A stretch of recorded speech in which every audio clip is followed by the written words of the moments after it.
Let's discuss this now with the Durwood Zaelke, the president of the Institute for Governance and Sustainable Development. He joins me from Washington, D.C. Thank you so much for joining us on TRT World. Now, Durwood, tornadoes aren't a new phenomenon in the United States at all, but why does it seem like this year has been such an active one for tornadoes?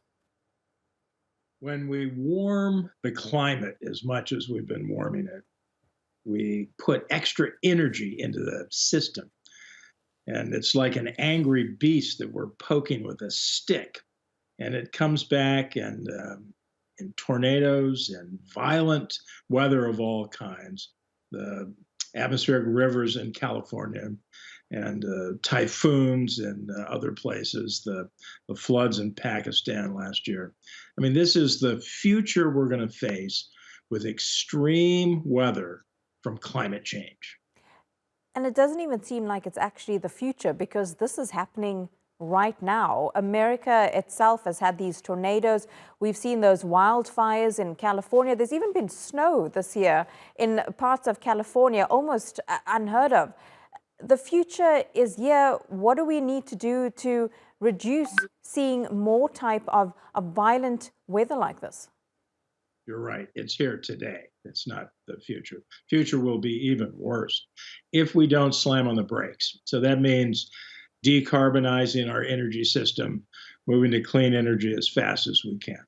It means cutting methane, one of the short-lived super pollutants, really the only way we know to turn down warming in the near term. This is incredibly important. Methane is like a blowtorch that's heating up the climate, and carbon dioxide in the fossil fuel system is more like putting us on a slow boil. But that blowtorch can be turned off quickly, and we need to do that literally starting today.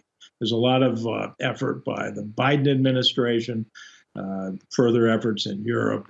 The island states around the world are calling for methane mitigation because they know that typhoons and other violent weather, as well as sea level rise, will soon cause their islands and their homeland to disappear.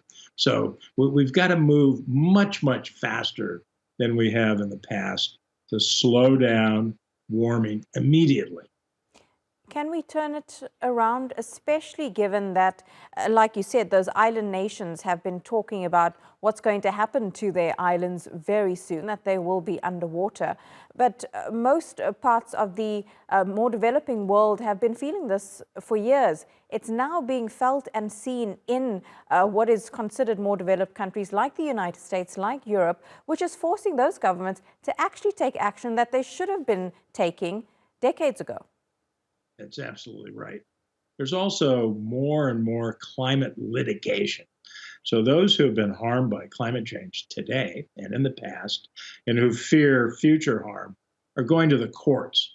In the Netherlands, the Urgenda case and the follow-on case against Royal Dutch Shell, where the Supreme Court there said there is an obligation under the Human Rights Agreement in Europe to slow down climate change right now. Great cases in Australia, other cases pending in the United States. So around the world, those who have been harmed are saying the courts have got to help us as well. Puerto Rico, for example, filed a RICO case because of the damage from Hurricane Maria a few years ago.